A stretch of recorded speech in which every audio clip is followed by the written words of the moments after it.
softly, gently. Let the night settle around you like a warm blanket. The world outside grows quiet, the lights dim, and the mind opens to distant ages and forgotten landscapes. And as your breathing slows, and the stillness of the late hour wraps itself around you, a single whisper drifts in from far beyond the edges of modern memory. A whisper carried on humid winds, drifting over rivers older than empires, slipping through branches that have never known silence. It comes from a forest so vast it seems endless, a living ocean of green that stretches beyond the horizon, the Amazon tonight. Beneath this deep and starless sky, we begin a journey into mysteries hidden for thousands of years. A journey into a world that was not supposed to exist, a world swallowed by vines, rain, and time, yet remembered by the earth itself. Welcome to Dreams of History. Let your thoughts slow. Let your senses soften, and allow the quiet rhythm of the night to guide you gently into the heart of a forgotten civilization. For centuries, the Amazon rainforest was believed to be untouched wilderness, pristine, pure, empty of ancient cities or great monuments. Explorers described it as a place where only scattered tribes lived, where no roads stretched across the land, where no walls or temples had ever risen. They believed the jungle was too harsh, too unforgiving, too nutrient poor to sustain large societies. The forest, they said, was eternal, unchanged since the dawn of time. But the forest was listening. The forest remembered, and now, slowly, carefully, with the soft pulse of new technology, humanity is beginning to hear what the Amazon has been whispering all along. Beneath the dense canopy, beneath the twisting roots and moss-covered trunks, beneath layers of soil built by countless seasons of rainfall, something extraordinary has been waiting, ancient. Cities dot vast networks of roads dot geometric earthworks so perfect they can only be seen from the sky. Terraces carved across the land with mathematical precision, circular ceremonial enclosures, whose purpose has been lost to time, and hints, faint but unmistakable, of a flourishing civilization far older and far more advanced than anyone ever imagined. Tonight, we walk softly into that forgotten world. Let the sound of the night deepen around you. Let your thoughts drift. Let the darkness become a doorway into the past, because this is not just a documentary. This is a night journey, slow, soothing, immersive, guiding you gently across thousands of years and into the secret heart of the Amazon. So close your eyes if you want to. Feel the calm settling in your shoulders. Let your breathing match the quiet pulse of the story. And step with me now into an ancient, humid night long before our own. A night where the sky glowed silver with moonlight filtered through towering trees. And where, deep below, an entire civilization dreamed it is late. The forest air is warm and heavy, carrying the soft scent of wet soil and distant rain. You are standing at the edge of a river that winds through darkness like a living serpent. Its surface reflects faint glimmers of moonlight, broken now and then by the ripple of a fish or the silent glide of a caiman beneath the surface. From somewhere far beyond the water's edge, you hear a low hum insect singing into the night, rising and falling in harmony with the forest's breath. The canopy above is so thick that only scattered stars peek through, shimmering like ancient lanterns. Leaves rustle softly in the warm breeze. Frogs call out in gentle rhythms.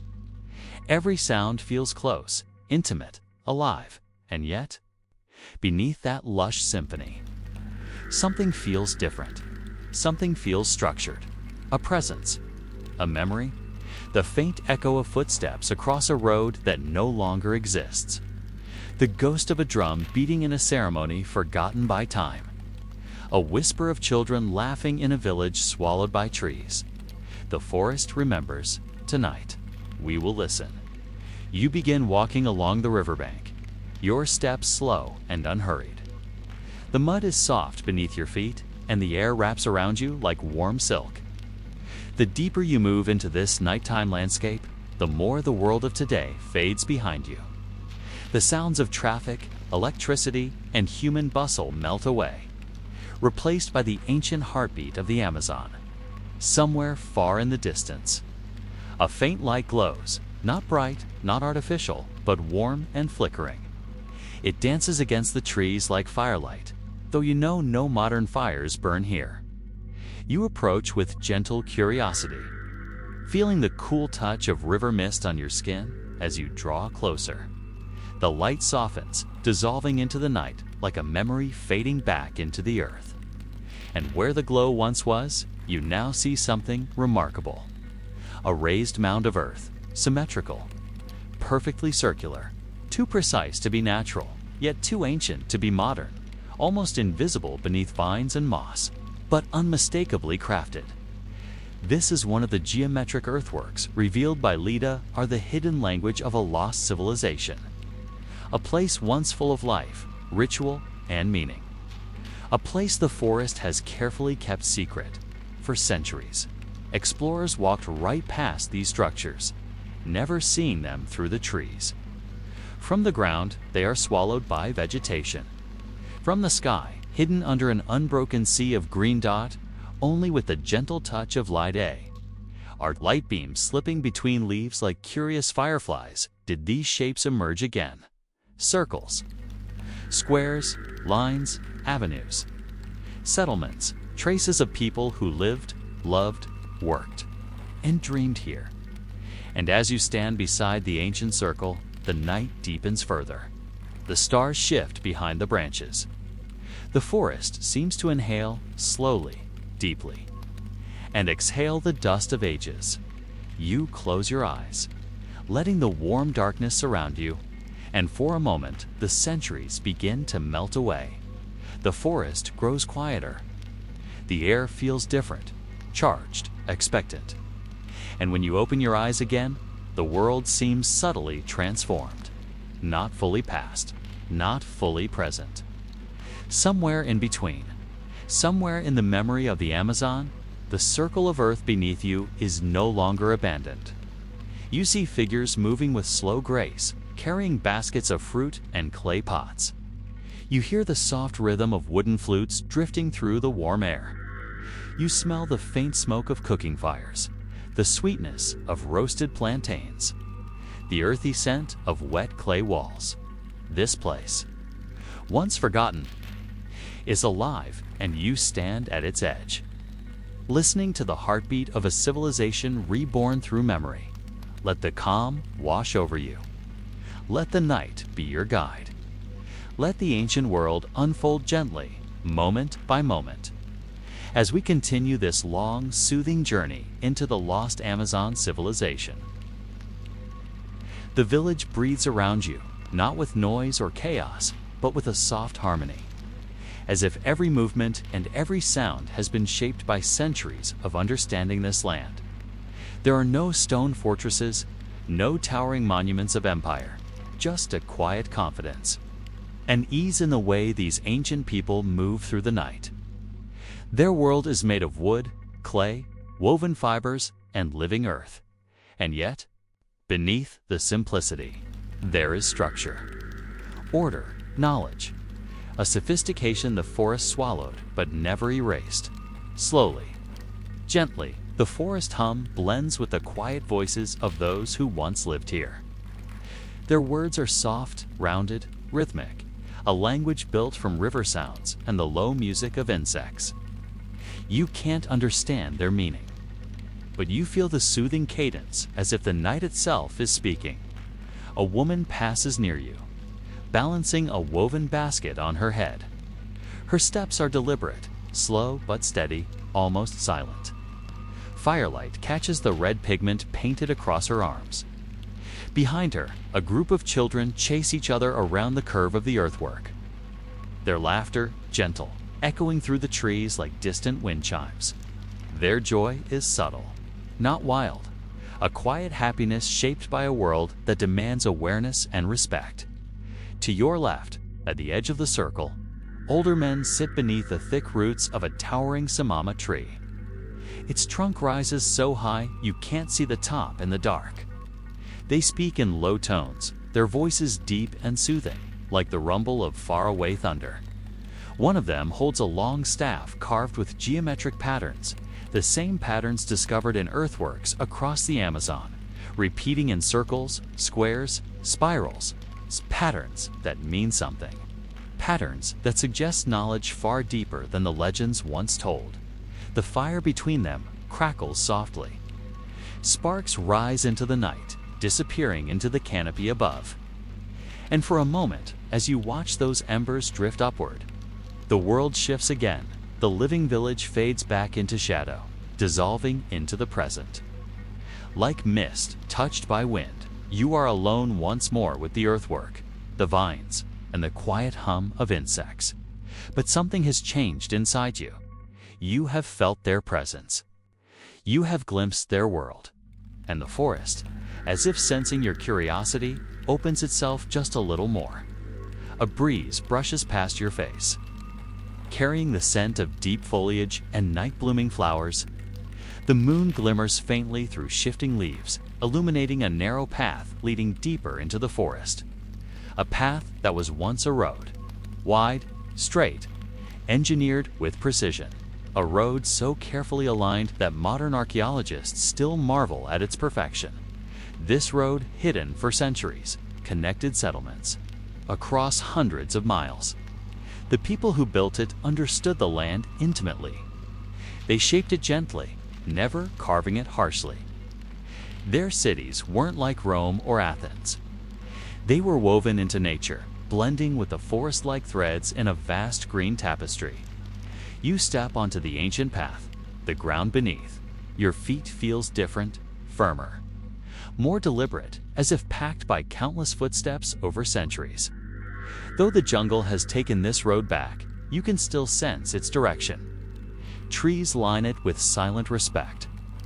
Roots curl over the edges like guardians. Fireflies drift above it like tiny floating lanterns, illuminating the air with soft pulses of gold. Each step leads you deeper into a silence that is not empty, but full of memory, full of whispers, full of stories waiting beneath the soil. The warm night wraps around you as you walk. The forest grows thicker, yet the road remains steady. Moonlight flickers through gaps in the leaves, guiding your way like a calm, celestial hand. Somewhere far overhead, an owl calls, its soft hoot echoing between branches, slow and rhythmic, as if reminding the forest that the night remains sacred. And then, the air changes again. It becomes cooler, still, as if you've crossed an invisible threshold into a deeper realm of the past. Ahead of you, shapes emerge, faint at first, like ghosts in the dark. Blocks of earth rising above the forest floor, parallel lines, gradual slopes, terraces, ancient agricultural terraces carved into the land with careful precision. Step-like shapes descending into the earth, each one still perfectly formed, despite centuries of rain and roots pressing against their edges. You approach slowly, letting your fingertips glide across the surface of the nearest terrace. The soil is packed tightly, rich and dark. Black earth, terra preta, a man-made soil so fertile that modern science still struggles to replicate it. This soil is the signature of the lost Amazon civilization, evidence of intentional agriculture, careful engineering, and deep knowledge of the forest. It was created through charcoal, organic matter, and slow, patient cultivation, and it remains fertile even today, centuries after its makers vanished. You crouch beside it, scooping a small amount into your palm. It feels cool, soft, alive. And as you let the soil slip back through your fingers, you can almost hear their voices again.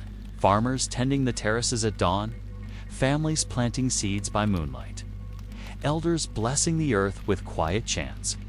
Their civilization wasn't built on conquering nature. It was built on partnership, on understanding, on balance. The forest wasn't an obstacle, it was home. It wasn't an enemy, it was a teacher. You breathe slowly, letting the calm sink deeper into your chest. The terraces stretch far into the darkness, disappearing into shadows where fireflies drift like tiny stars. You walk along the edge of the terraces, following their gentle steps down into a hollow where the air grows even cooler. The night here feels thicker, more serene. Even the insects grow quiet, as if honoring the ancient hands that shaped this land. At the center of the hollow, a circular depression lies hidden beneath ferns and moss. You recognize the shape instantly, another ceremonial enclosure. A place once filled with songs, offerings, dances, and stories passed down through generations. You step into the circle, and the world exhales. The forest grows still. Your heartbeat slows. The night deepens. You can sense something important here. Not frightening or overwhelming, but ancient, respectful. A memory lingering like a soft echo. You close your eyes, letting the darkness wash over you, letting the story of this land unfold in its own gentle rhythm. And once again, the centuries begin to melt. Faint figures appear around the circle. Men and women standing with painted faces, their bodies adorned with feathers, beads, and woven garments.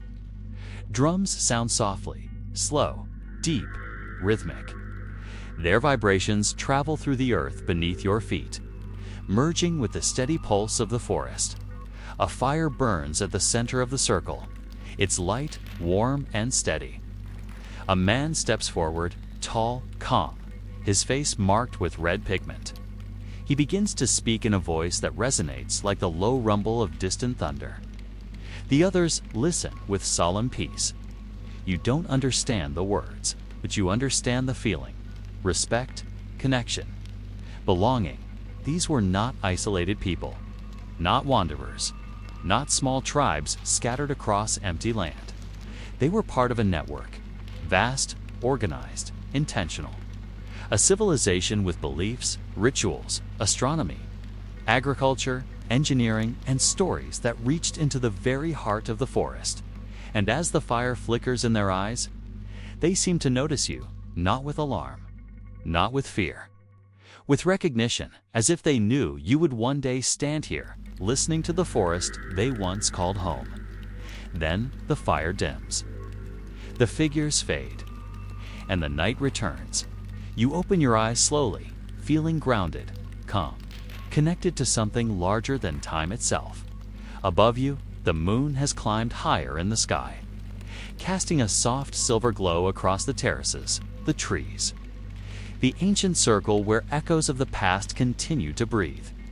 This journey is only beginning.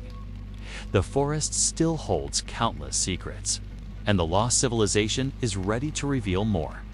Let the night guide you deeper. Let the calm settle gently over your thoughts. Let the story unfold like a slow-moving river in the darkness. We continue soon, deeper into the forgotten Amazon. The moonlight slips between the branches in thin silver ribbons, illuminating dust particles drifting in the air like ancient spirits waking from slumber. For a moment, you simply stand within the ceremonial circle, letting the warm, humid night wrap around you. The air feels almost velvet-like against your skin, soft, heavy, comforting. Every breath carries the deep scent of the forest. Damp earth, crushed leaves, distant flowers releasing their fragrance into the darkness slowly. A faint breeze brushes the tops of the trees, and their leaves respond with a gentle rustling, like thousands of tiny whispers harmonizing together. It feels as though the forest itself is speaking, not urgently, not loudly, but with a kind, ancient patience, as if inviting you to move deeper into its memory. You step out of the hollow and back onto the ancient road. It stretches forward into a tunnel of greenery, the canopy above curving like the arch of a vast cathedral, shaped not by human hands, but by centuries of wind, rain, and sunlight. Fireflies drift in and out of the shadows with slow, pulsing glows, tiny lanterns guiding you further along the path. With every step, the night grows more serene. Even the forest animals seem calmer here. A small capybara watches you from behind a cluster of reeds, its eyes warm and gentle in the moonlight. It doesn't run. It simply observes, then slowly turns and disappears into the darkness. A pair of frogs leap across the path, their movements soft, almost playful. Far overhead, a flock of nightbirds glide silently between the branches, their wings barely making a sound, and beneath all this life, deeper than roots and older than memory, lies the story we're following, the story of a civilization that once shaped this land with care, intelligence, and quiet mastery. As you walk, you notice something subtle changing underfoot. The ground becomes slightly raised, as if forming a long, narrow ridge. You kneel, brushing leaves aside, revealing dark, compacted earth layered with bits of ancient charcoal, another sign of terra preta, not random, not accidental, but created through centuries of cultivation. You realize this road wasn't just a road. It was a lifeline connecting farming communities, ceremonial centers, workshops, trading posts. The ancient Amazon wasn't a wilderness. It was a landscape engineered with intention, and this realization settles into your mind like warm embers, glowing softly, illuminating the darkness of forgotten history. You rise and continue walking, following the road as it curves gently toward a slope. The air cools as you ascend, the scent of fresh rain hanging faintly in the wind. Somewhere far away, thunder murmurs, low, distant, soothing. The kind of thunder that doesn't frighten, but comforts. It reminds you that nature has its own slow, eternal rhythm. The same rhythm the ancient builders once lived by. As you reach the top of the slope, the trees thin slightly. Moonlight spills across a broad clearing, revealing something unexpected. At first, it looks like a hill, a natural rise in the land. But as your eyes adjust, details emerge straight edges beneath the vines. Stone peeking through the moss. An artificial mound shaped with remarkable care. A pyramid. Swallowed by the jungle but unmistakably human-made. Smaller than the great pyramids of Mesoamerica, yet crafted with the same quiet devotion. Its sides are sloped and layered, built with earth and reinforced by stone. Nature has reclaimed the surface, wrapping every inch with roots, leaves, and hanging vines. But beneath that living blanket lies structure, purpose, vision. You step closer, running your palm along the moss-covered surface. The earth is compact and steady, as if the structure still holds the ancient breath of those who built it. Fireflies circle the base in slow spirals, glowing softly like ceremonial lights guiding you toward the unknown. You climb the steps. Steps barely visible beneath centuries of growth. Each rise is subtle, gentle, worn smooth by time. As you ascend, the forest becomes quieter, more reverent. Even the insects soften their song. The wind carries the faintest trace of smoke, not fresh, not present, but a memory of past fires that once lit this very platform. When you reach the top, the canopy opens just enough to reveal a wide strip of sky. The moon hangs full and serene, casting a pale sheen over the endless forest stretching in all directions. From this height, Amazon looks like a sleeping giant, an ocean of treetops breathing slowly in the night. You stand there for a long moment, letting the view settle into your mind, letting the calm seep into your muscles. The slight breeze cools your face. Crickets sing softly from below. Somewhere in the distance, a monkey calls a gentle sound, almost a lullaby of the wilderness. And then, as you look across the treetops, something catches your eye. A pattern, barely visible, a series of raised lines hiding beneath the forest canopy. They form a grid, faint but unmistakably geometric. Another city, another settlement, another piece of the forgotten network now emerging after thousands of years. You feel the weight of history here, not heavy or oppressive, but vast, gentle, patient, like a story that has been waiting quietly for someone to listen. The wind shifts. And suddenly, you are not alone in your imagination. The pyramid beneath your feet grows brighter. Its structure no longer covered in vines, but adorned with wooden beams, woven banners, and flickering torches. Around it, the forest has retreated, replaced by wide plazas, walkways, and homes built from palm trunks and clay. People move through the open space carrying baskets, tools, painted gourds. Children laugh, climbing playfully along the edges of the terraces. The night is warm. Lit by dozens of torches arranged in perfectly straight lines along the plaza. Their flames dance with the wind, casting long shadows across the ground. The air carries the scent of roasted fish, sweet fruits, and burning resin. A ceremony is beginning. Drums sound deep, slow, steady. Their rhythms seem to echo your own heartbeat. The vibrations travel through the platform beneath you.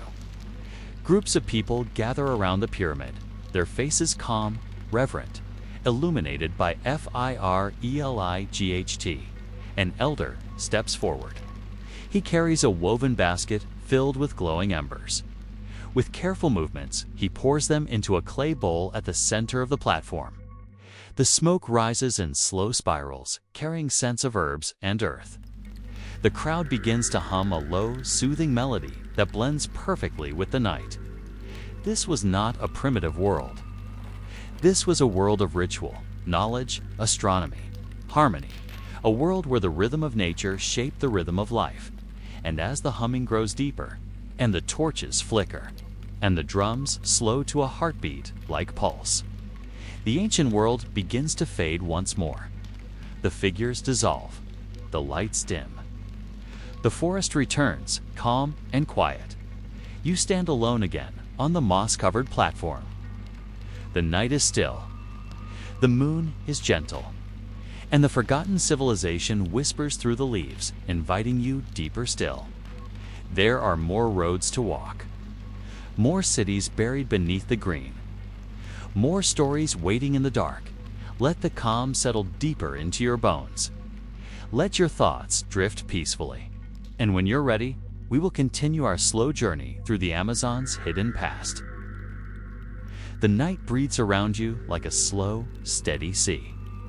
Every exhale of the forest is a soft promise that the story is not finished. You move forward along the ancient road, guided by the memory of footsteps that once filled this world. With each step, the air feels a little thicker with history, as if the trees themselves are leaning in to share what they have kept secret for so long. Under the moon, the path narrows and then widens again, revealing terraces and low walls cloaked in ferns and lianas. Small pools of rainwater collect in hollowed stones, reflecting the stars as if the sky had fallen into the earth. You pause at one of these pools, letting the mirror of water steady your breathing. The surface is perfectly still. A small leaf drifts across it and then rests, carried by a current you cannot see. For a moment, you imagine this stillness contains a Maptini current that remembered the weight of canoes. The ripple of sandals, the soft push of craft along quiet waterways. A faint scent rides the air, delicate and sweet. The smoke of slow fires. The resin of burnt copal used for offerings. The heady smell of ripe fruits heaped in baskets. The sense that people once lived here in purposeful abundance settles over you, comforting rather than strange. Things that modern tales called impossible begin to feel natural, evident cities that grew with the forest, not in spite of it.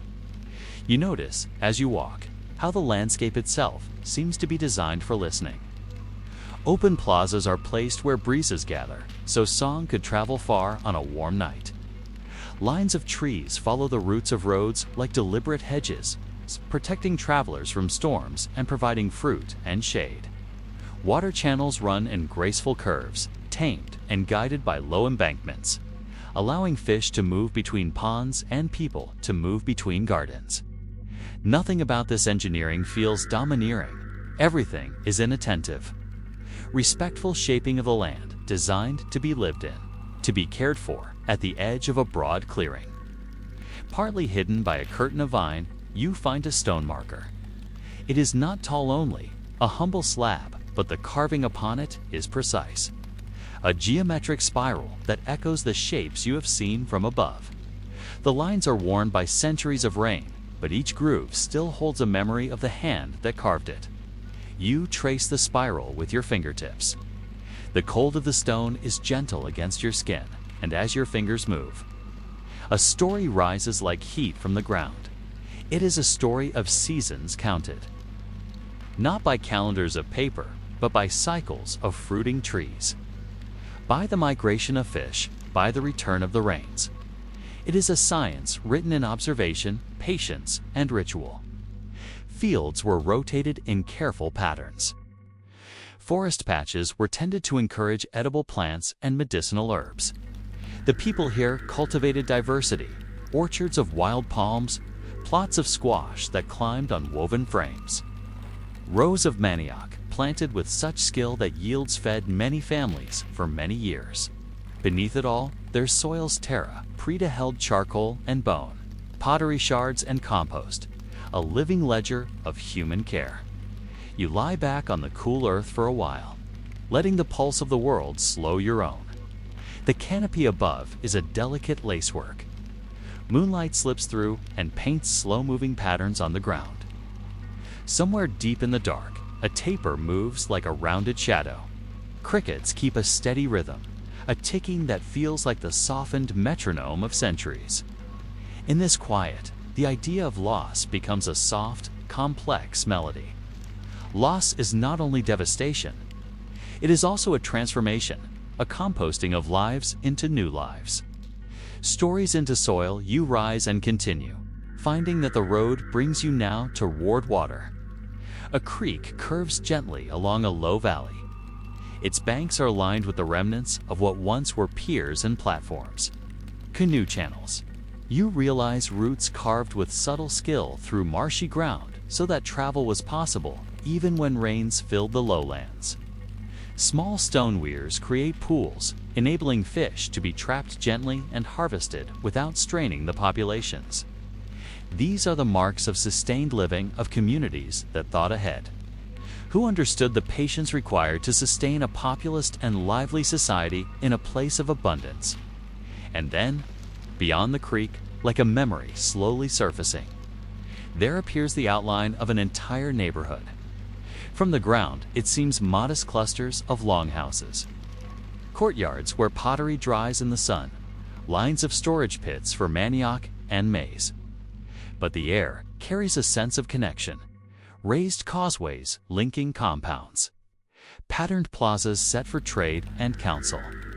You sense the hum of crafts baskets woven tight as knots in a sailor's rope. Carved wooden tools smoothed by seasons of use. Cured fibers twisted into cord, strong as thought. As you walk among those longhouse shadows, the scene lifts gently into the past. A woman lays out rows of clay beads under a lean of thatch. A youth sharpens a blade of stone, humming a tune that could be a mate's name. The chatter is soft and matter-of-fact plans for planting. Stories about a recent prey that slipped from a net, the whereabouts of kin who traveled upriver. A teacher points to the orbit of the moon, instructing a child how to predict the rains by the way the stars tilt. Knowledge passes quietly from hand to hand. There is no rush, no spectacle, only the steady transmission of practical wisdom that held a society together. You notice an area where the land forms. Small amphitheaters, gentle depressions ringed by stone. Here, under starlight, communities gathered to discuss, to heal, to sing. The stories used here were not tall tales to frighten, but narratives that kept law, medicine, and memory alive. Elders taught children the names of 100 plants. They taught them which leaves would stop a fever, which root would unknot an ache, which bark would ease a heavy heart. These were practical acts of love, carried out in voices that were soft, patient, and steady. And yet, even in the deep hush of this imagined life, there are faint notes of change. You hear in the distance whispers of drought seasons when the rains delayed, when rivers drew back to reveal muddy curves and fish returned to fewer pools. You sense the hush that falls when crops fail for 2 summers in a row, and the subtle shift that follows as people adapt, planting different strains, widening trade lines, gathering seed from far places. These were not abrupt calamities at first, but tests of resilience. Moments that asked for new thinking and new cooperation. You listen to the night as it folds these small troubles into a larger pattern. There are patterns of slowly shifting climate, perhaps, or the cumulative weight of many small disruptions. You remember that even a careful, attentive society can face pressures that accumulate quietly. Epidemic diseases carried unseen by passing peoples. Soils altered by subtle changes in water flow. Social tensions that creep in like vines suppressing a young tree. None of this is dramatic in the way of epic fiction. It is gentle and cumulative, a series of soft decisions and unfortunate coincidences that, over decades and centuries, reshape the fabric of communal life. Yet, even as those strains appear, the heart of the community remains warm and tender. You watch as people come together to solve what they can, crafting new water channels, sharing seed, arranging marriages that bind distant kin, and performing long restorative ceremonies to coax the world back into balance. The music of these efforts is not triumphant.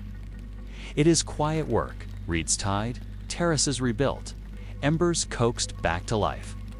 Hope appears in small, diligent hands. Beneath it all, however, the forest never stopped speaking. It absorbed, sheltered, and sometimes reclaimed what the people built. Trees grew through abandoned pathways, vines braided into doorways. And the land, in its slow wisdom, began to weave human work into its own tissue. What once was a roadmap of bustling plazas and tidy fields became, over long seasons, a patchwork where nature and culture blurred. Standing within this twilight of memory, you feel nothing like loss as final. Instead, loss becomes a river that continues to flow. The channels carved by human hands feed the water of the forest, enabling life in other forms. Seeds buried in storage pits sprout into new groves. Earthen platforms degrade into fertile mounds that feed future generations of plants and animals. History here is not a line that ends.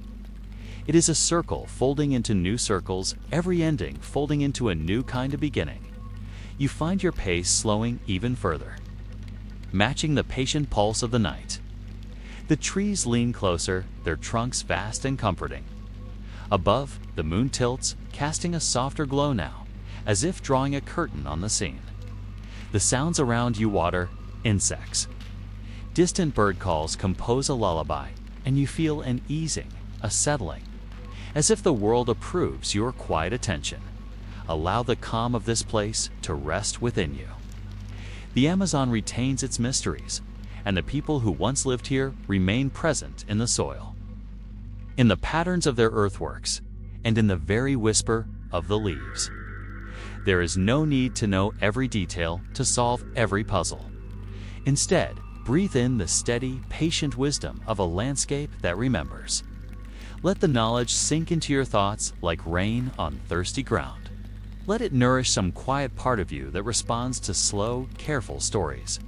When you are ready, we will continue to walk, to listen, and to learn. The night keeps many doors, and the forest will open them for us, one gentle step at a time. You follow the road as it curves deeper into the heart of the forest, and the world around you feels increasingly timeless. There is no rush here, no urgency. Only the soft, unbroken rhythm of nature and memory intertwined. The darkness is not frightening. It feels like a warm cloak wrapped gently around your shoulders. Every sound comes softened through thick layers of leaves and warm, heavy air. The trees around you seem impossibly old, their roots thick as serpents, twisting in slow spirals across the ground. Some rise in arches, as if forming gateways, silent, invitations to a world suspended between the living and the remembered. The path leads you under one such archinatural vault of roots, curving over your head like an ancient doorway. Passing through it feels like crossing a threshold between realms. On the other side, the forest grows quieter still. The night deepens, its calm sinking into your muscles, slowing your thoughts. Every inhale carries the scent of damp bark, moss, and distant blossoms. Every exhale feels like letting go of a weight you didn't realize you were carrying. Ahead, the path widens again, opening into a vast space. For a moment, you think it's a valley, but as your eyes adjust, you realize you're standing at the edge of something enormous, something human-made, yet completely swallowed by time.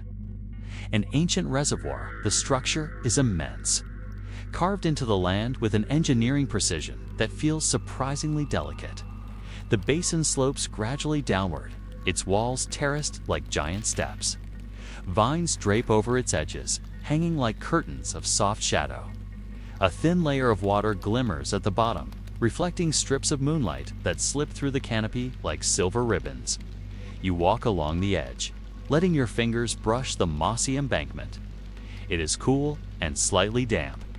Beneath the moss, the packed earth is firm, shaped long ago by hands that knew water, how it flows, how it gathers, how to tame it gently without defying it. The people who built this reservoir understood the rhythm of the floods, the movement of the seasons. They stored water not for conquest or excess, but for community, for survival in times when the rains hesitated.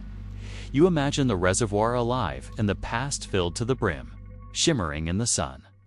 Families gather along its edges, washing gourds, filling clay pots. Children splash in the shallows, their laughter ringing across the water like soft bells. Fishermen stand knee-deep, casting woven nets with practiced grace. Women stir bundles of herbs in the water, preparing natural dyes for woven cloth. At night, the reservoir is quiet, lit by torches that cast warm, golden reflections across the surface. The community gathers along the terraces, watching the moon appear in perfect stillness. Mirrored below, as though to world sky and earth touch in silent unity. You feel the echo of those moments, not as sharp visions, but as warm imprints. Like footsteps pressed lightly into the ground, you sit on the edge, letting your feet dangle over the soft slope. The cool air rising from the water touches your skin like a gentle whisper. In the present moment, the water is still, a dark mirror, undisturbed except by the drifting wings of a bat gliding low across its surface. It is so peaceful that even your heartbeat seems quieter here. You rise after a while, stepping carefully along the terrace until the path ascends once more, leading away from the water. You follow it, moving through a corridor of tall ferns whose fronds sway softly in the night breeze. They are almost taller than you, their tips brushing against your shoulders as if greeting you gently. The ground becomes uneven again, but in a way that suggests intention, rounded mounds, low walls, raised platforms. The faint geometry beneath the plant life becomes clearer as you move. These are the remnants of homes, clusters of earthen dwellings arranged in patterns that resemble constellations scattered across the land. You pause at one of the platforms, brushing leaves aside to reveal the compacted earth below. The shape is rectangular, with rounded corners. This is where a longhouse once stood, a home large enough for multiple families, bound together by shared meals, shared stories, shared work. The air around it carries the faint scent of smoke, though no fire burns. Sometimes history leaves behind sensory ghosts. Whether real or imagined, they feel deeply rooted. A small bird calls from a nearby branch, 3 soft notes in slow succession, as if answering. Another bird responds from farther away, its call lower and more resonant. The exchange continues for several breaths, gentle and almost musical. It feels like the forest's own language, layered over whatever remains of the ancient human presence. Walking deeper among the old foundations, you imagine how life once moved here, slow, communal, woven into the land. Elders sitting near the longhouse entrance, carving gourds into utensils. Children chasing fireflies at dusk. Groups repairing fishing nets with nimble fingers under the shade of woven roofs. Women grinding seeds on stone slabs, their songs rising softly with each rhythm of the grind. There is a warmth to this imagined pasta softness, a kind of serenity that comes from living with the seasons rather than against them. Life here was not without challenges, but it carried a patience, a rhythm, an understanding of time as something circular, not linear. As you continue, the houses grow denser, revealing the outline of a larger settlement. The forest has reclaimed most of it, turning walls into mounds, plazas into groves, pathways into root-woven passages. Yet the structure remains visible enough to feel an echo beneath your feet. This city was not a city in the modern sense. It wasn't a maze of stone or a hive of noise. It was expansive, open, breathing, designed to blend with trees and rivers rather than dominate them. You find yourself standing in the center of what was once a gathering plaza. The earth dips gently here, forming a natural amphitheater where people met to discuss, celebrate, mourn, plan, and tell stories. In your mind, the plaza fills again. Torches flicker in long lines, casting warm golden halos. The hum of voices rises gently, respectful and measured. Elders speak, not with command, but with story. Children sit cross-legged, leaning forward to hear the soft, ancient tales. The night sky arches overhead, stars gliding slowly through the top of the open canopy. You can almost hear the drums again. Low, slow, steady, like a heartbeat traveling across centuries.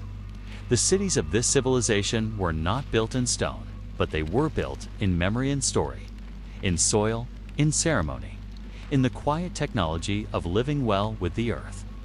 And slowly, gently, the forest returned.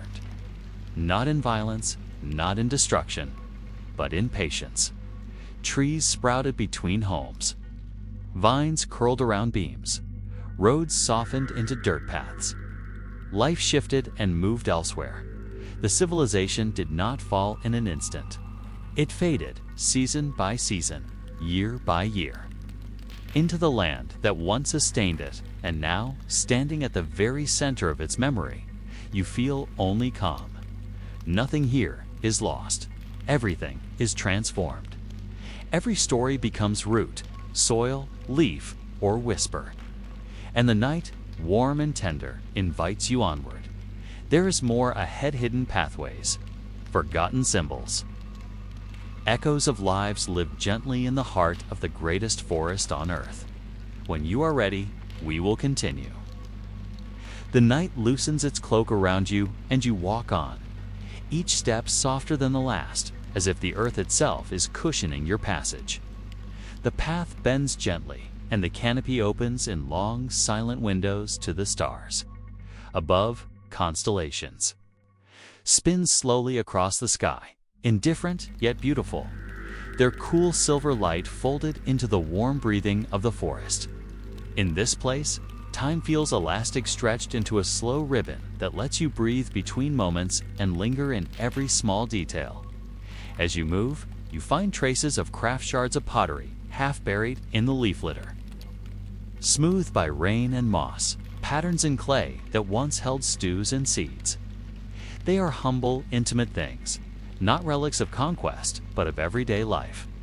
You pick one up and imagine the hands that shaped it, fingers steady with practice, palms warm from work, a steady hum of a life that put meaning into small acts. There is a comfort in these fragments, a gentle proof that ordinary lives were here. Day after slow day, further along the road, a slight rise opens into a long, narrow mound. It looks at first like a simple ridge, but when you step closer, you see the delicacy of design-side grooves that channeled rainwater. Embedded stones that marked a route, the faint indent where a post once stood. This is an ancient causeway, a raised route meant to stay dry when the floods came. It is a subtle triumph of engineering conceived not to dominate, but to coexist. The builders understood the moods of their rivers and spoke back to them with measured gestures of earth and stone. You follow the causeway until the night hums differently, as if the forest is shifting tone to match an approaching place of special quiet. The air cools by a degree. Your breath shows a soft white thread for just a moment before vanishing. Tiny blooms open along the way-night blooming flowers that scent the air with notes of honey and spice. Their perfume is almost tangible. It's a slow scent that settles into the corners of your mind and makes you feel simultaneously awake and drowsy. Ahead, set like a secret at the base of a gentle rise, you find a circle of standing posts, now only stumps. Softened by time but once tall and carved, painted perhaps with pigments that have long since faded. They stand in a ring, spaced, with deliberate care marking a place of gatherings and of listening. From here, ancient people watched the sky and read its slow stories. They marked the movements of the moon and the tilt of distant stars, timing, planting, and harvest. Ritual and rest to the celestial map above them. You sit in the center of that ring, letting the quiet wash over you. The ground under your hands is cool and compact, carrying the memory of feet that once pressed patterns of soil into the surface. Somewhere in the distance, as if answering your silence, a river murmurs a steady, reassuring sound like a lullaby that has always been. Stories rise in this place, not as loud proclamations, but as hushed exchanges between elders and youth. An elder might have traced a path in the dust and spoken of the rivers as arteries connecting families.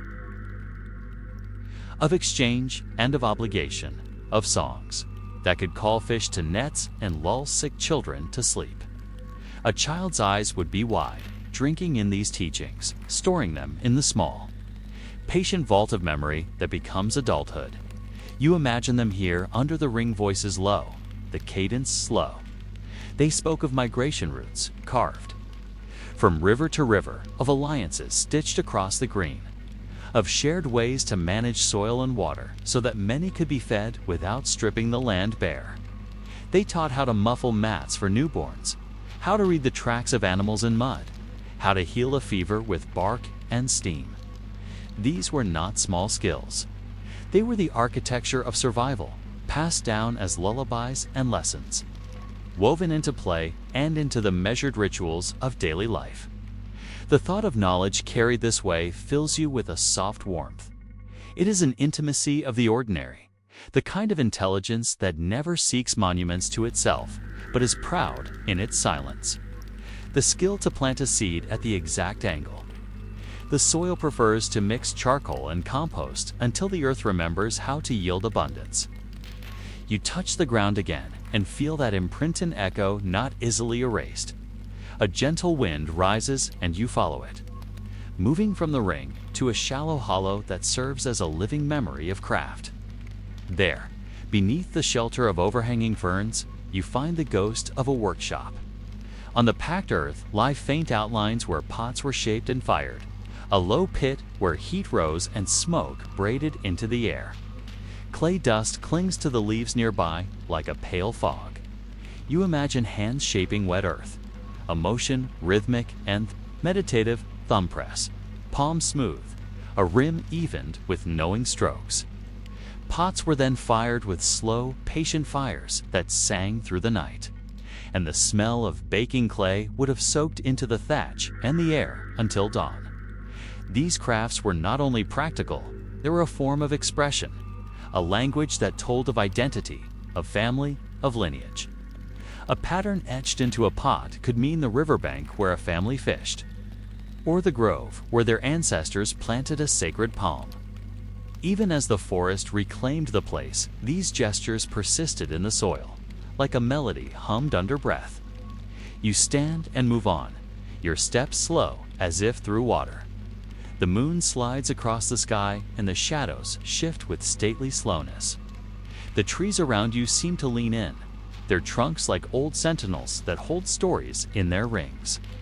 The ground widens into a long plaza, the faint suggestion of an avenue that once connected one settlement to another. It is marked by a line of stones set just so, guiding the eye and the foot. A subtle choreography that led processions and trade caravans along measured lines.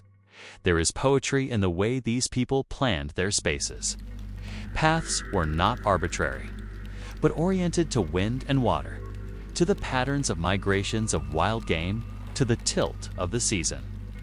Even the placement of trees' deliberate groves left for fruit and shade spoke of forethought and tenderness. This landscape was not merely used, it was tended like a garden of memory. As the night deepens, you begin to sense the dual nature. Of remembrance here, what was carefully kept seeds, rites, songs, and what was given back to the forest houses, roads, terraces that softened into hummocks of fertile soil. There is comfort in this reciprocity. The forest took, yes, but it also preserved, weaving human knowledge into its living tissue, storing it in soil and seed. The more you walk, the more you feel that history here is not a theatrical archive of grand monuments, but a living web of practices, small and large, that together formed a civilization's quiet glory. Your chest feels lighter, your breath full and slow. The night is a gentle tutor, teaching you to notice small things. How moonlight glances off a wet leaf. How the pattern of moss on a rock repeats the spirals carved into distant markers. How the croak of a frog fits into a rhythm that might once have accompanied a lullaby. Each observation unfurls another layer of connection, a sense that the past here is not locked away, but folded into the present like a soft, familiar garment.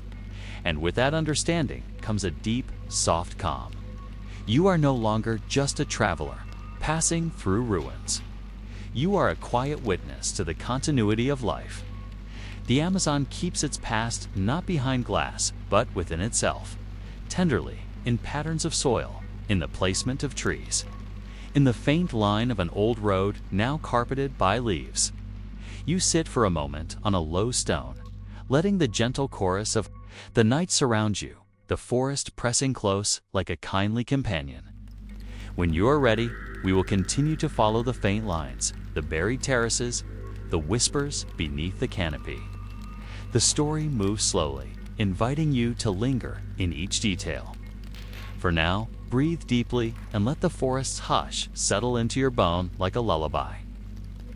The forest guides you gently onward, as if every tree leans back to clear a quiet path. The road beneath your feet grows narrower, more intimate.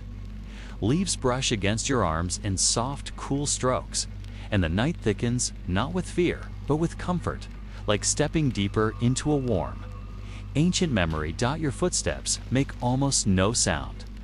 The earth is soft and spongy, layered with centuries of fallen leaves that have turned to rich soil.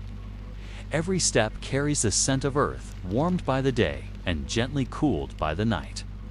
Hidden insects hum in the undergrowth, a gentle drone like the low tune of a quiet flute.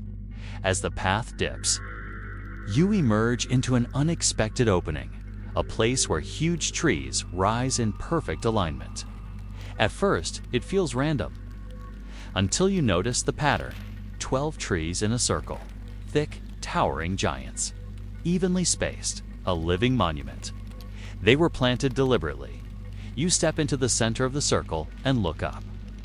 The canopy opens above you, forming a round window to the night sky. Through it, stars appear brighter, arranged in constellations the ancient people once watched with careful devotion. You stand perfectly still and realize this was not just a grove. This was an observatory, a cosmic calendar woven into the living forest. At certain times of the year, the sun would rise between particular trees. On certain nights, the moon would pass through this circle like a glowing lantern carried by unseen hands. The seasons could be read here. The stories of the sky could be taught here. Life could be planned from this circle of giants. You sit in the center, feeling the soft, cool soil under your palms. A deep calm settles into your lungs. The stars shift slowly overhead in a slow, ancient dance. A breeze moves through the leaves, producing a sound like pages of an old book turning gently. You close your eyes and the trees remember. Children sit cross-legged around the circle, listening to an elder whose voice is soft, steady, warm.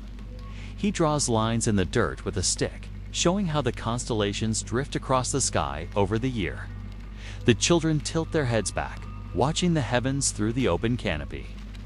Their eyes glimmer with fascination. Nearby, families gather to watch the solstice sunrise. It appears between two particular trees, sending a long golden line across the clearing. People raise their hands, not in worship, but in gratitude for the warmth, the harvests. The cycle of life returning once more. The present-day forest sways gently around you, and the memory dissolves like mist in the morning sun. You inhale deeply, exhale slowly, and rise to your feet. The ancient path leads away from the grove, marked with faint stones, half hidden under moss. You follow them, feeling your way by intuition as much as sight. The forest seems to dim slightly, the air growing cooler as you descend into a shallow ravine. Here, the sound of water grows louder, a soft trickle like distant laughter. You reach a series of small pools connected by narrow channels carved into the earth. These are fish traps, ingenious, sustainable. Quiet, the channels guide fish into circular basins where families could gather them without nets, without strain, without taking more than the river could give. Some traps were seasonal, used only when fish migrated. Others were permanent, maintained by generations who understood the balance of harvest and renewal. You kneel beside one of the basins and dip your fingers into the water. It is cool, refreshing. A tiny fish darts away with a smooth flick of its tail. You smile softly at its quick movement, imagining how these traps once teemed with silver flashes under the moonlight. The community that lived here was not primitive. It was practical, thoughtful, ingenious. Their knowledge was environmental engineering passed down through centuries, a science encoded not in books, but in soil and water, in stone and seed. You move on, following the soft murmur of the water as it winds through the ravine. After some distance, the land rises once more, and the forest opens into a broad plateau. What you see there makes you stop, breathing slowly. Deeply, a massive circular enclosure lies before you. A geometric shape so perfect, it feels impossible that it was forgotten for so long. The walls are earthen and risen, though softened by time. At 4 points along the circle, straight avenues extend outward like rays, disappearing into the trees. This was a ceremonial center, a place of gathering, a place of meaning. You walk to the center of the circle. The air is still, heavy with the weight of memory. Even the insects seem quieter here, their songs softened to a gentle background hum. You close your eyes, and once again, the centuries slip away with the ease of a slow exhale. Torches line the perimeter, their flames swaying in the warm night breeze. Families arrive from distant settlements, walking along the straight avenues that connect this center to the broader world. Because this place was a network hub, a spiritual and social heart, hundreds of people gather peacefully within the circle, sitting on woven mats. Drums begin, slow and deep, the rhythm catching the pulse of the earth.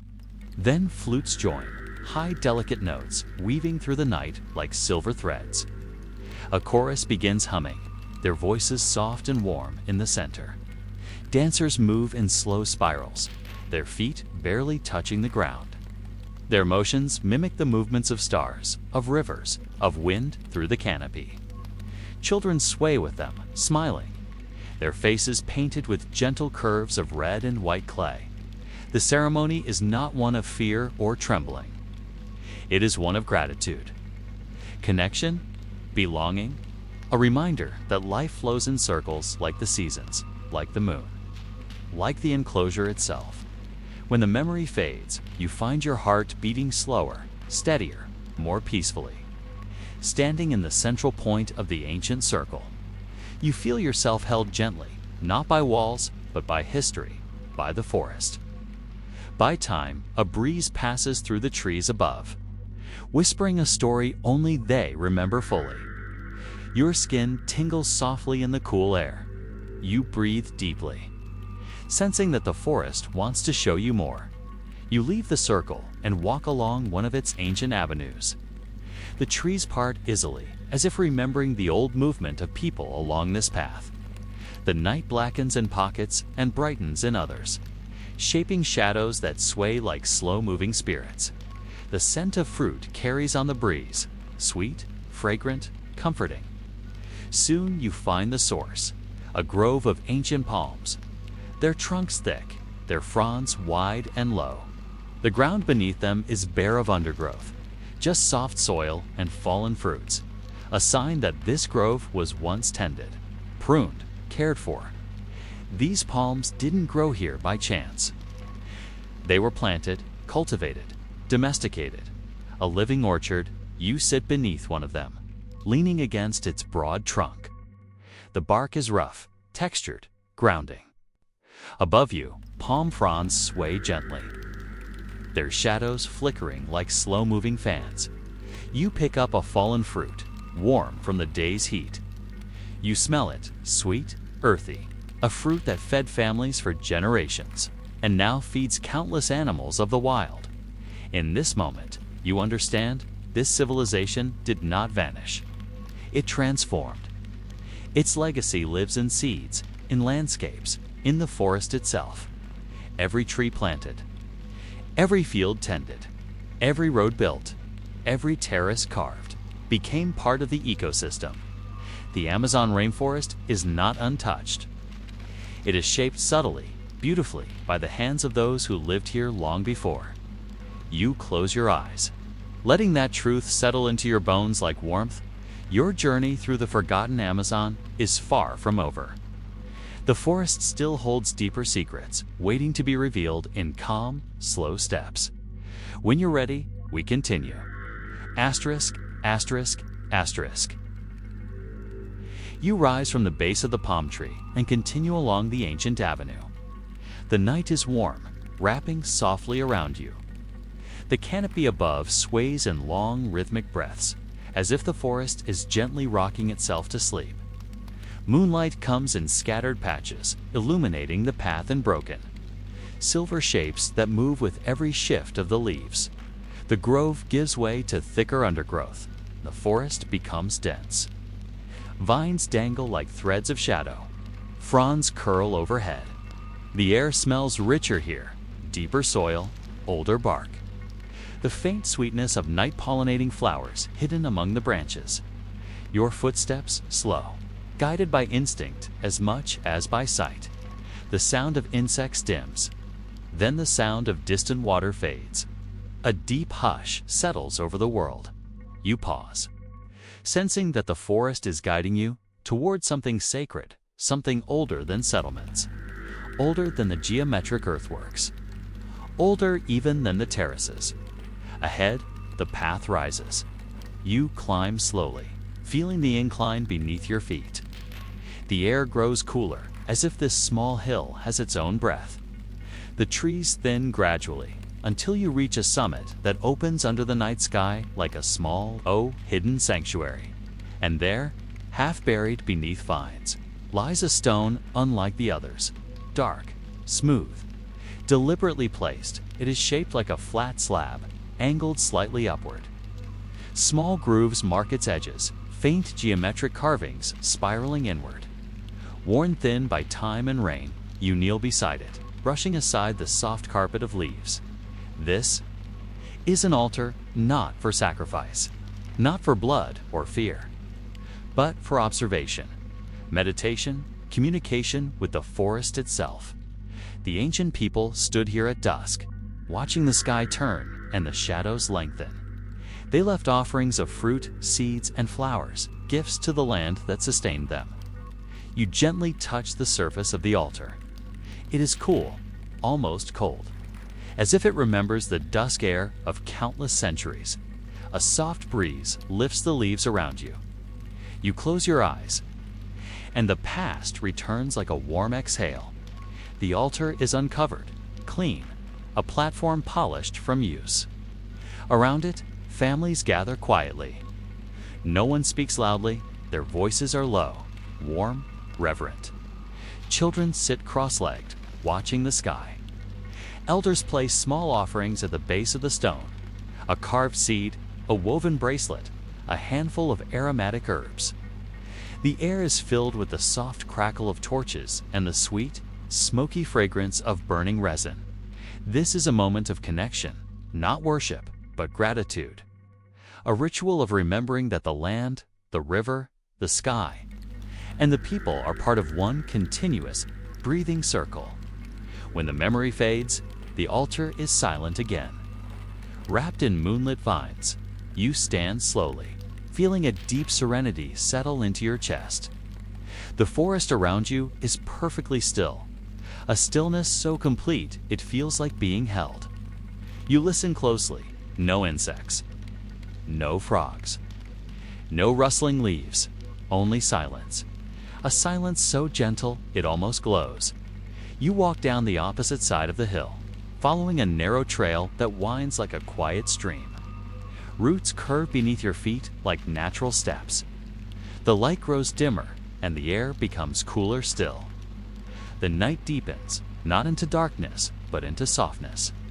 A soft void that makes your breath sound louder in your own ears. Then the sound returns, not harsh, not sudden, but soft and rhythmic. A thumping, slow, deep, like a heartbeat. At first, it seems distant. A pulse hidden beneath layers of earth. You follow it carefully.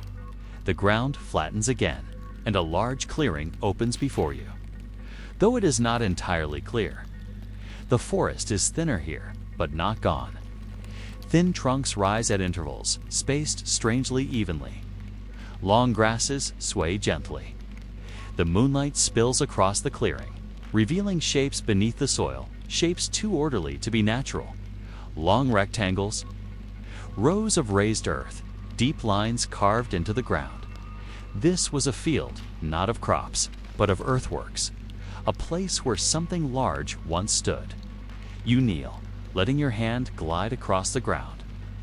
The soil feels different, compacted, pressed by ancient foundations long gone.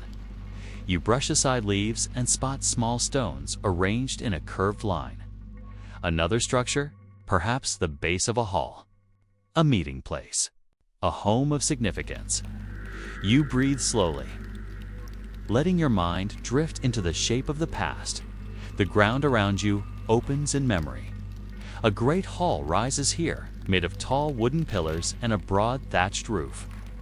Inside, people gather to debate, plan, and counsel. Their voices rise and fall softly, weaving through the rafters like gentle wind.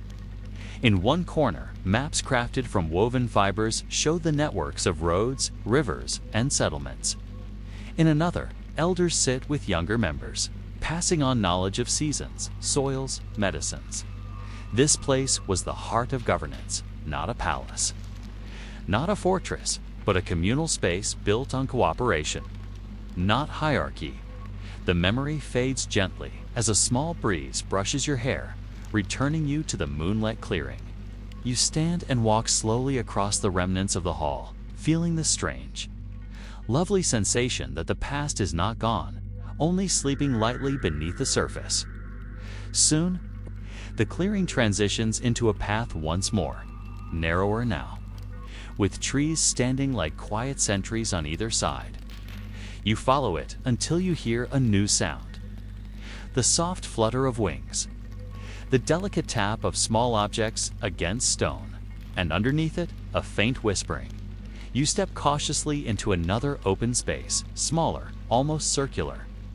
In its center is a shallow pit lined with stones. Fireflies hover above it in silent, glowing clusters. You realize slowly, this was a meeting circle, a small council place, where disputes were solved, where alliances were made, where travelers met and shared stories from distant river kingdoms.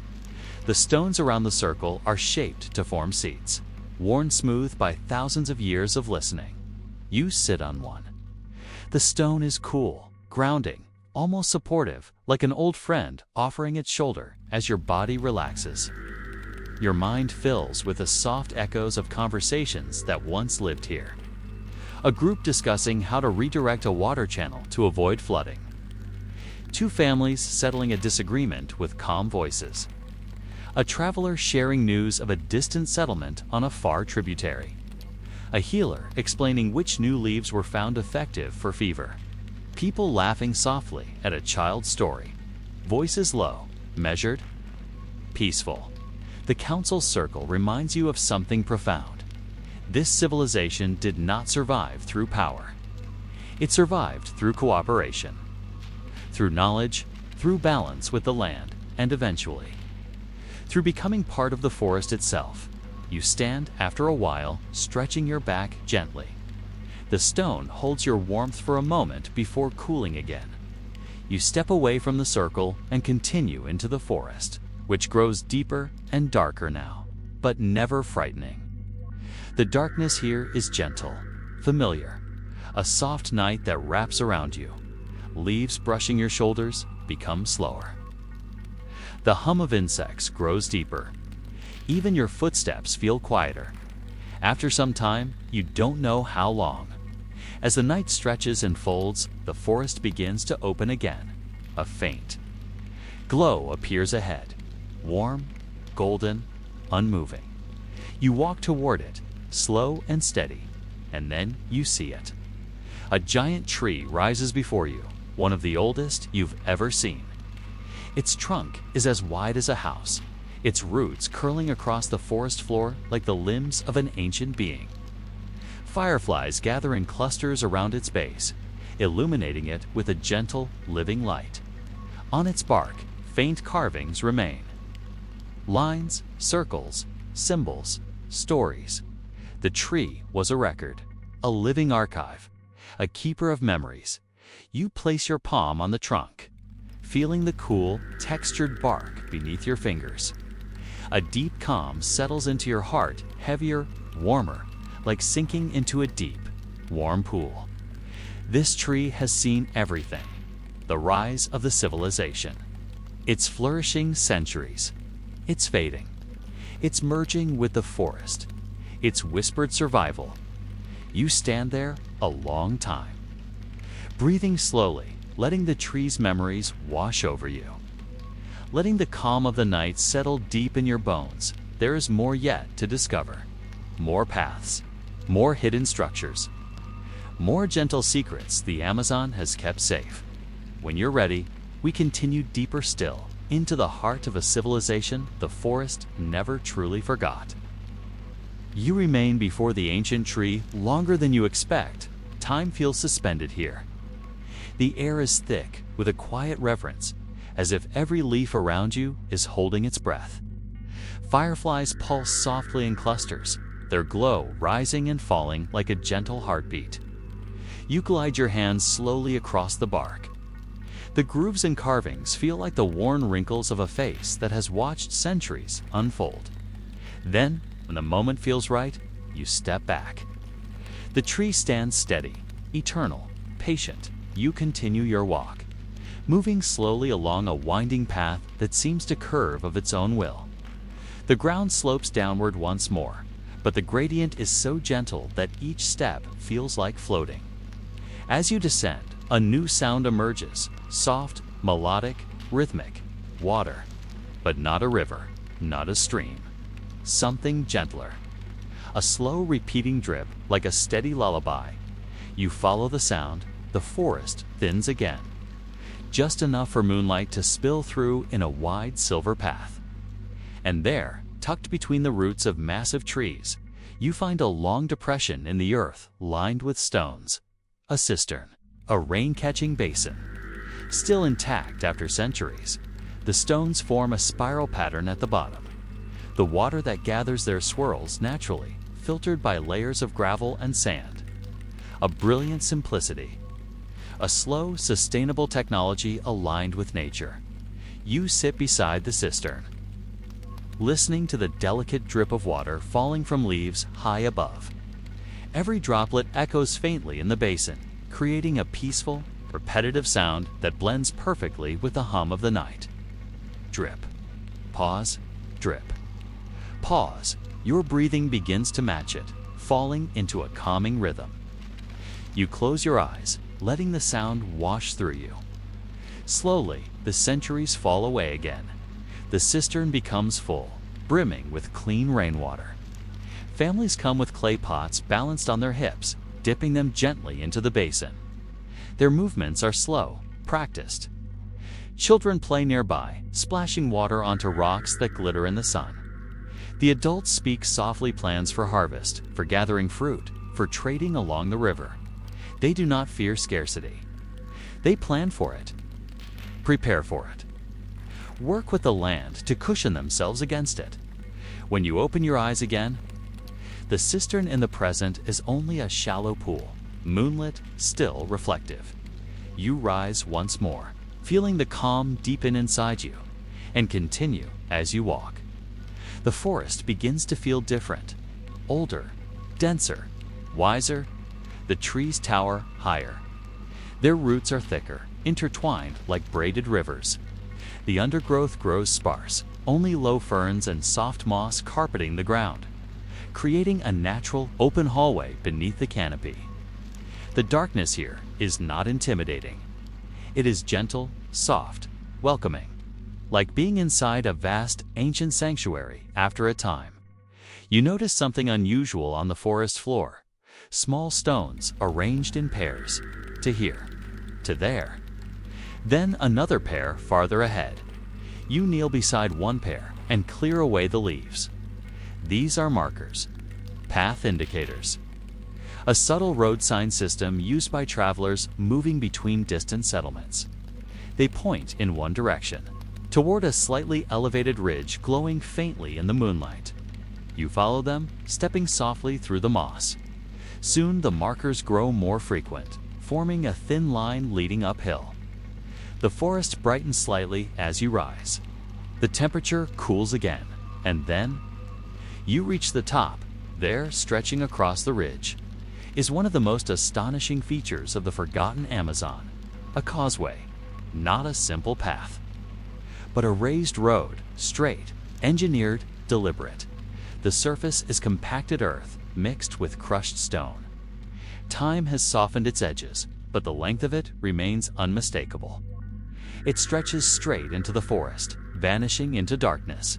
You step onto it slowly, almost reverently. The causeway is wide enough for several people to walk side by side. You imagine traders carrying baskets of salt and fruit, families migrating to new settlements, messengers walking with staff and satchel. The sound of feet, shuffling and steady, moving with the rhythm of human purpose. The present causeway is covered with soft vegetation, moss, fallen leaves, a few vines. But beneath them, the engineering still holds strong as you walk. The darkness around you takes on a curious quality. It feels spacious, as if the causeway cuts through not just the forest, but through layers of time as well. And then you reach a point where the trees part more widely, a place where the moon shines directly onto the road. Here, a causeway splits, two branches, one leading down a slope toward a distant river, another leading upward toward a plateau hidden in the treetops. You pause, listening. The downward path carries the soft sound of running water. The upward path carries the quiet rustle of high leaves. Both paths whisper invitations, but the upward path calls a little more strongly, a soft pull, like a memory waiting to be uncovered. You follow it. The incline is gradual, but steady. The causeway curves slightly as it ascends, hugging the landscape. Your steps remain soft, cushioned by moss and leaf litter. The trees thin as you rise, and soon the night sky becomes a wide dome above you.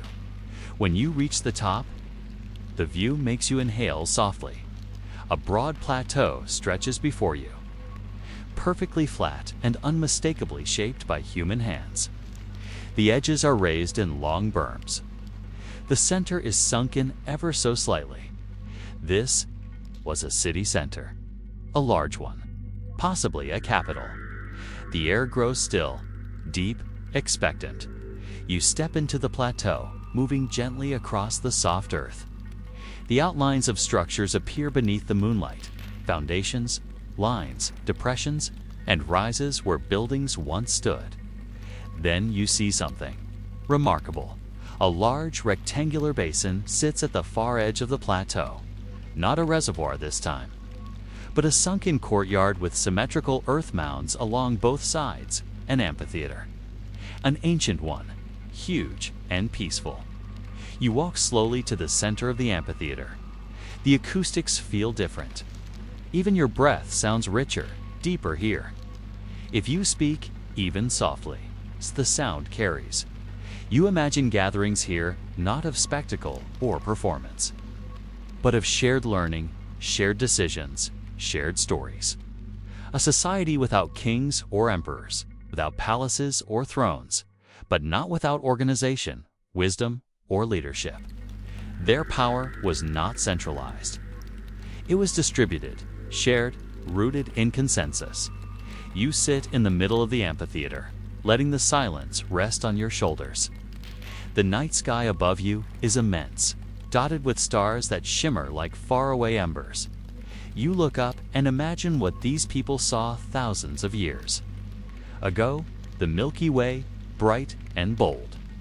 The planets wandering across the sky, the moon rising slow over the trees, a sky full of stories and guidance.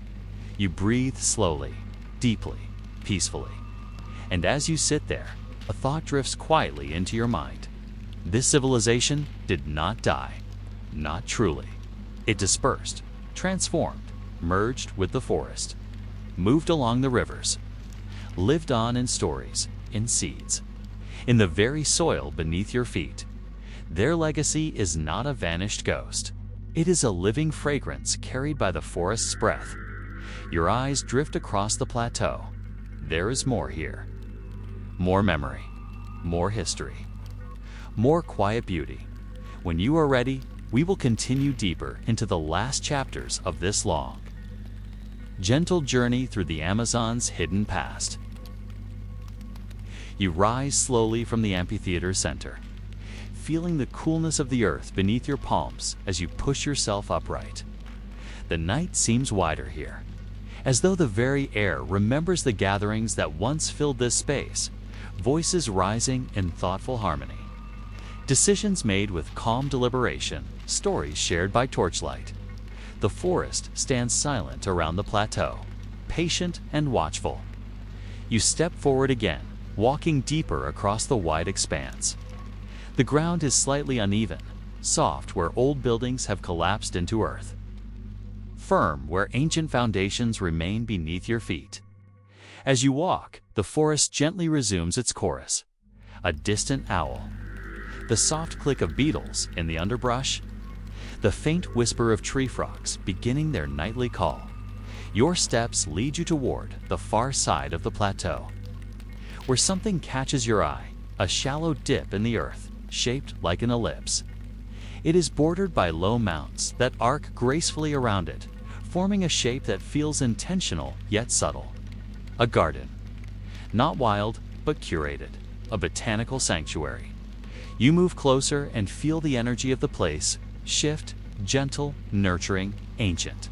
The air carries a faint, sweet scent of blossoms opening in the moonlight, of leaves holding dew, of distant nectar drawn by unseen insects. Though the garden has long merged with the forest, its pattern remains. Certain plants cluster in tight circles. Others form straight lines. Still others appear in pairs, deliberately placed. These were medicinal beds, a living pharmacy tended by healers, who understood the forest with astonishing depth. You kneel beside a cluster of plants and touch the soft leaves. The shapes look familiar herbs that modern science recognizes for their healing properties. The people who lived here knew these secrets long before laboratories and microscopes. Your mind drifts into the past. A healer kneels exactly where you kneel now. Her hands are gentle, stained slightly with plant oils. She murmurs soft words as she works a litany of knowledge passed down through generations. A child sits nearby, watching intently, absorbing every motion, every tone. The healer points out roots that cool fever, leaves that ease inflammation, flowers that calm the breath. The moonlight shines on her woven garments, illuminating painted lines on her skin, designs that mark her rank. Her training, her service to the community. When the moment fades, you are back in the moonlit present. The scent of the plants lingers on your fingertips. You stand again and walk past the garden, following another faint line in the soil. It leads downward along the plateau's edge, weaving between tall trees. The ground dips gently until you reach a long, narrow stretch of perfectly level earth. At first, it seems like another ancient walkway. But the shape is too rectangular, too broad, too measured. This was a plaza, a gathering ground not for ceremony, but for exchange. A marketplace. You can almost feel the energy that once buzzed here, not loud, not chaotic, but warm and communal. Stalls built from woven mats. Tables of clay pots, dried fish, woven baskets, painted gourds, beads made from seeds and bones. People greeting each other with calm voices, children walking hand in hand through the stalls. Traders from distant river valleys bringing goods wrapped in palm leaves and tied with fiber cord. The marketplace was more than a site of trade. It was a hub of connection, a place where stories traveled, where news flowed, where distant communities learned of each other's struggles and celebrations. You stand in the center of the plaza, looking up at the moon, imagining the torches lit along the edge. The soft hum of people sharing space, the low laughter of families greeting old friends. The forest breathes around you, filling the empty plaza with a tender silence. You walk toward the far side of the market. The ground slopes upward again, not steep, but steady until you reach another ridge. At the top, the trees open to reveal something that takes your breath gently away. A network of straight lines carved into the earth. Faint but unmistakable. The remains of a vast road system. Not one road, not two, dozens, radiating outward like the spokes of a wheel. This was the core of a regional center, a place where roads converged, where communities connected, where knowledge flowed outward like light from a candle. You kneel, touching the earth where two roads intersect. The surface feels firm beneath the moss. The engineering is still present, even softened by centuries. The slightly raised center, allowing rain to run off the sides. The compacted soil beneath. The stones placed at intervals to mark distance. Travelers once walked these roads at dawn, carrying salt from distant mines, fruits from fertile orchards. Woven cloth dyed with plant pigments extracted from the forest. Messengers traveled them at dusk, carrying bundles of stories, agreements, warnings, and maps of new settlements. Some roads led to river ports, others to terraced villages, others to ceremonial centers like the ones you've already walked through. This civilization was not small. It was expansive, connected, alive. You begin following one road gently, not with haste, but with the slow, drifting cadence of someone listening to every whisper in the forest. The road leads you to a high point on the ridge. A gentle clearing opens. And then you see something extraordinary, a broad stone platform, lined with upright stones, perfectly aligned with the moon. You step onto the platform, your breaths slow and even. The stones cast long shadows that stretch toward the forest. This was a lunar observatory, a place where the people studied the moon's cycles with astonishing accuracy. You walk around it slowly, listening to the quiet hum of the night. The ancient people watched the moon closely, its waxing, its waning, its path through the stars, its pull on the tides, its influence on planting and harvesting. This platform held calculations, predictions, alignments. a science written in shadow and light. You are silent for a long while, feeling the weight of time in every stone. The moon above seems brighter here, as if it knows you are standing in a place built to honor it. When you finally move again, your steps are almost weightless. You continue down the ridge until the forest thickens around you once more. The path becomes narrower, softer, winding through clusters of young palms and towering ancient trunks. And then you hear it. A distant whisper, soft, rhythmic, human, not speech, but singing a lullaby. You follow the sound carefully, each step quiet, each breath steady. The singing grows clearer, a low, soothing melody that seems both ancient and familiar. It leads you to a small hollow surrounded by ferns. There is no one there, no trace of people, only a slight breeze moving through the leaves. The singing isn't present. It's a memory, a ghost echo carried through time. You sit in the hollow, closing your eyes. The lullaby grows clearer in your mind, a parent soothing a child, a grandmother teaching a melody, a healer humming during a ritual, a traveler singing to the rhythm of paddles in water. The civilization wasn't only built of earth and stone, it was built of voices, of gentle songs, of stories whispered under warm skies. You let the song fade, breathing softly as the quiet settles again. There is more ahead. More secrets the forest has saved. More whispers waiting for the calm of night to be heard. When you're ready, we continue deeper toward the end of this long, peaceful journey into the final mysteries of the lost Amazon civilization. You sit quietly in the small hollow where the echo of ancient singing faded into the night. The air around you is warm and comforting, fragrant with the scent of damp leaves and flowering vines. A soft breeze moves overhead, but down here, sheltered among ferns and moss, the world feels still, as if even the forest is listening with you. After a long, peaceful moment, you rise. The night continues its slow sway around you, the forest humming like a quiet lullaby. You follow the path once more, letting instinct guide your steps.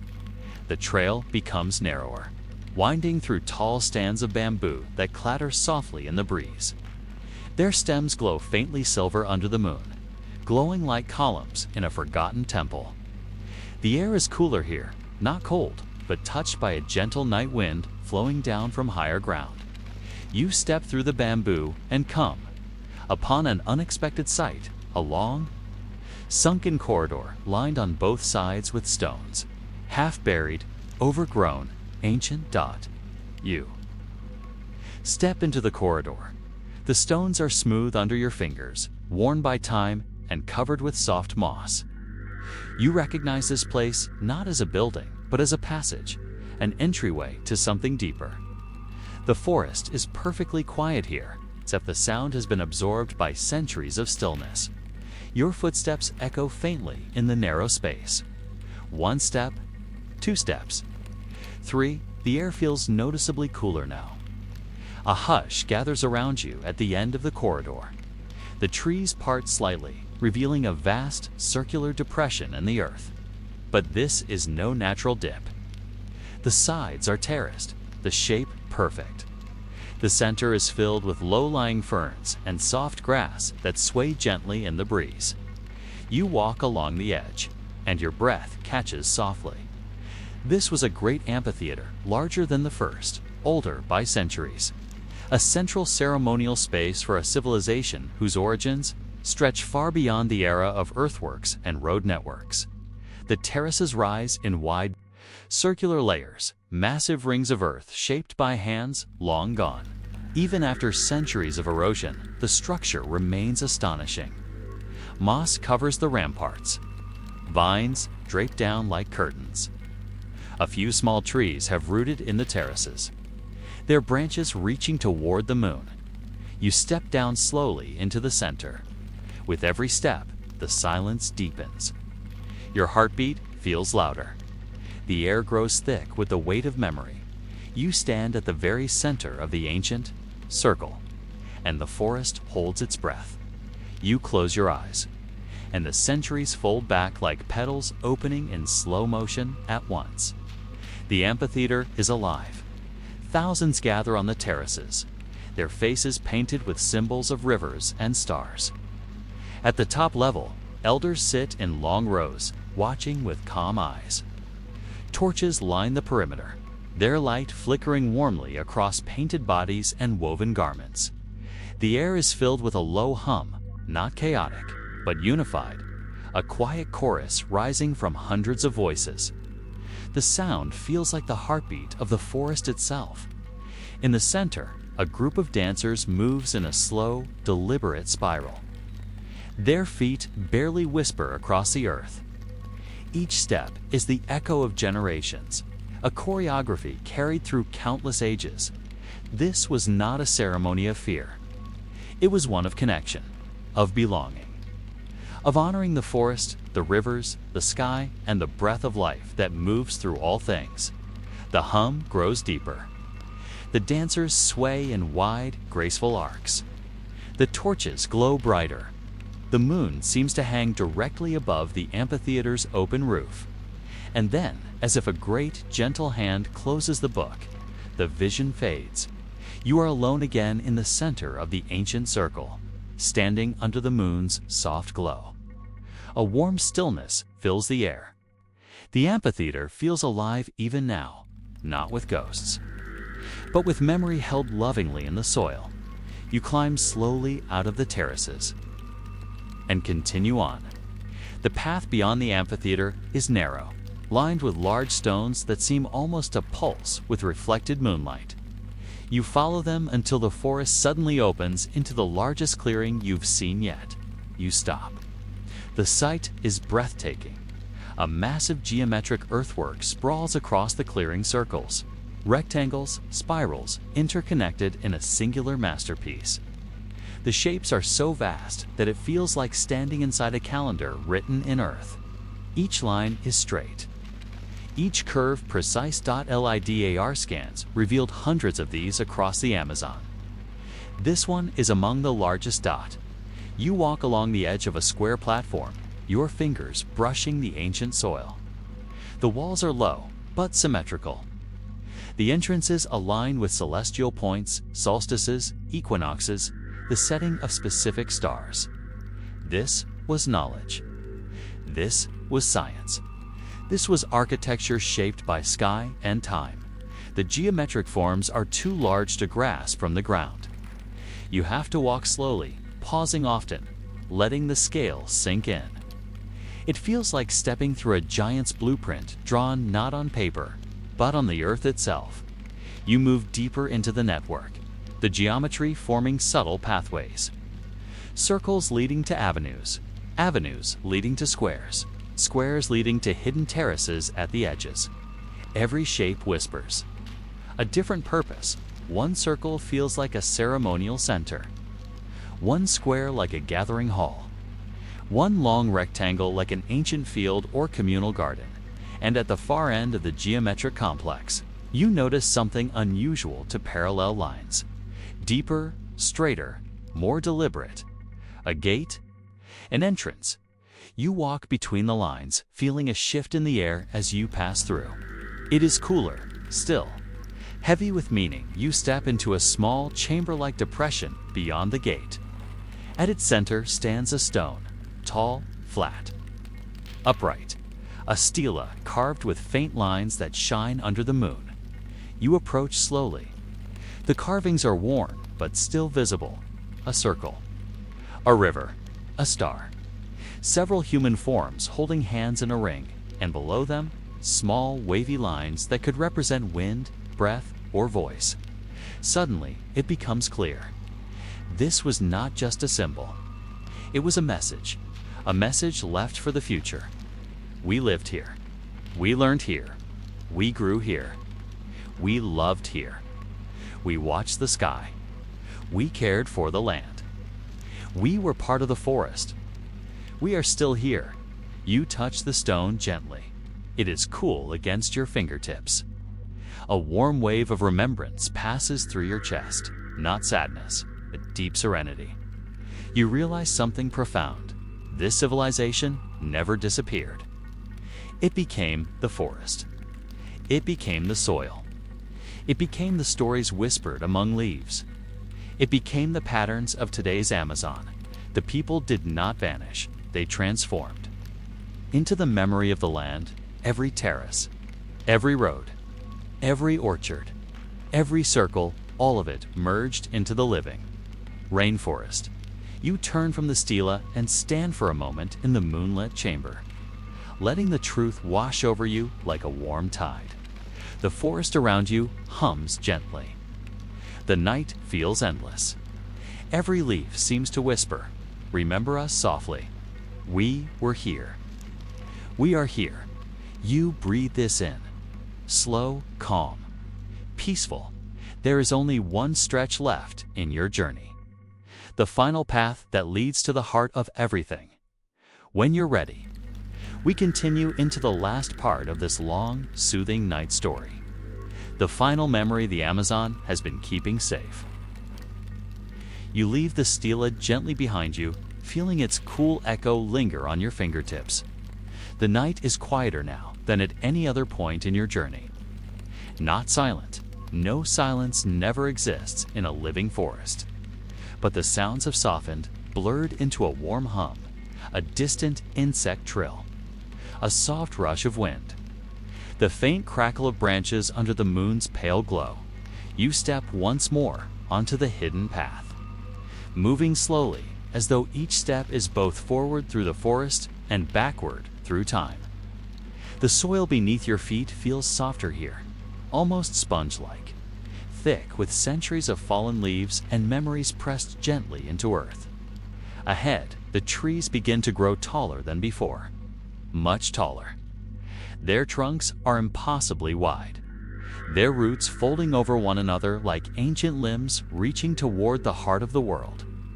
The air shifts cooler, deeper, carrying a faint, sweet scent of orchids hidden high in the canopy. You feel it immediately. You are entering the oldest part of the forest, a place untouched even by modern explorers. A sanctuary the forest has held tightly to itself. You walk slowly. Reverently, the trunks rise like pillars in a vast cathedral. Moonlight filters through gaps above, turning dust in the air into drifting constellations. The path widens, but only barely just enough for you to continue without brushing the ferns that line the floor like soft green feathers. The forest begins to glow in subtle ways, bioluminescent. Insects drift in gentle clouds. Moss clinging to thick roots emits a faint blue sheen. Even the bark of certain trees shines under the moon, silver and soft. Like old rivers frozen in wood, you breathe in this soft, glowing world, not with awe that overwhelms, but with awe that soothes, that warms, that welcomes. It feels like the forest is leading you home. After some distance, the trees suddenly part not into a clearing, but into a vast enclosed space formed by nature and shaped by ancient hands. A circular hollow, wide and deep, lies ahead. Its edges rise like low hills. Its center sinks like a bowl, and in that bowl grows a single tree. But not just any tree, a colossal samama tree, older than cities, older than nations, older than myths, the mother tree, the first seed, perhaps planted by ancient hands, the central pillar of their world, the living heart of a civilization that understood the forest not as a resource, but as a relative. You walk toward it slowly, every step falling softer than the last. The air thickens with warmth. The scent of fresh wood sap floats around you. The massive trunk before you glows faintly in the moonlight. Its surface broad enough that 20 people holding hands could barely circle it. Roots rise from the earth like giant wooden waves, curving and twisting in patterns that feel deliberate, intentional, shaped by time, but also perhaps once shaped by human hands. You approach the tree and place your palm gently against its trunk. It is warm, not the warmth of the humid night, but a deep, Internal warmth, the warmth of life older than memory. Your breath slows to match its rhythm, and then, slowly, you begin to hear something. A faint vibration. Low, steady. Like a soft, eternal heartbeat, the mother tree hums. Not in words, not in songs. In presence, she remembers everything, every footstep on ancient roads, every terrace carved into the hills, every clay bowl used in ceremony, every birth, every death, every story whispered beneath her canopy, every child who placed their hand on her bark, every elder who leaned against her roots. You stand there, eyes closed, letting the hum wash over you. It feels like the tree is not just welcoming you to the end of the journey. It is thanking you for listening as you stand in the soft glow. Memories drift through you, gentle, slow, like floating leaves, a child climbing her massive roots, laughing. A mother teaching stories under her shade. Healers mixing herbs at her base. Farmers praying for rain. Elders carving symbols into the soil. Ceremonies conducted under full moons and drifting smoke. Families resting after long journeys. Travelers greeting one another with calm smiles. Communities gathering in peace. Hands touching bark. Hands passing seeds. Hands planting trees. Hands weaving baskets. Hands building roads. Hands burying offerings. Hands raising fires that glowed softly in the night. This was not a small society, not a primitive society, not a lost people. This was a civilization that lived with balance, that shaped the largest forest on Earth in ways subtle, rich, and wise. A civilization whose mark remains in the very soil beneath your feet. The mother tree's hum grows slightly stronger, but never loud, like a warm blanket being draped over your shoulders. You open your eyes. Around you, the glowing insects float gently in spirals, moving to a rhythm older than human memory. The ferns sway softly, even though no wind touches them. The night thickens with calm. You place your other hand on the tree. A final memory touches your mind, not of ceremony, not of society, but of transformation. There came a time when the people felt change approaching. Disease from distant strangers carried by water and wind. Disruption spreading through river roots. The old patterns breaking. The elders saw it first. The healers felt it. The forest warned them, and so they adapted the only way a people connected to the land could adapt. They dispersed. Quietly, calmly, purposefully, they moved along the rivers, becoming smaller groups. They left their monuments to the forest, knowing the forest would care for them. They blended with the land. Their buildings turned to soil. Their gardens turned to wild orchards. Their roads became root-woven paths. Their civilization did not collapse. It transformed into the Amazon rainforest we know today. The mother tree hums softly. Confirming the memory, you step back slowly, bow your head in quiet respect, and breathe deeply. You understand now, the forest is not untouched wilderness. It is a vast cultural landscape, a living archive of a people who thrived for centuries in harmony with nature. You turn from the mother tree and begin walking back along the ancient path. Your steps are lighter than before. Your breath softer. Your heart calmer. The forest guides you back through terraced hollows, past geometric earthworks, past the amphitheaters, past long-lost roads. Each place hums a little as you pass, as though acknowledging your presence. Your listening, your quiet respect. By the time the forest grows familiar again, you feel as though a part of you has merged with its memory, and as the night finally begins to lighten with the faintest hint of pre-dawn glow, the entire Amazon seems to breathe slowly, deeply, peacefully. A whisper floats through the leaves. Not loud, not clear, but unmistakably gentle. Remember us softly. Carry our story with calm. We lived in harmony. We left the forest wiser. We are the forest still. You breathe this in. and you begin your quiet journey back to the waking world, carrying with you the calm, the mystery, and the memory of the lost Amazon civilization. The night holds you one last moment, soft, still, warm, and then releases you gently. Welcome back, and sleep deeply.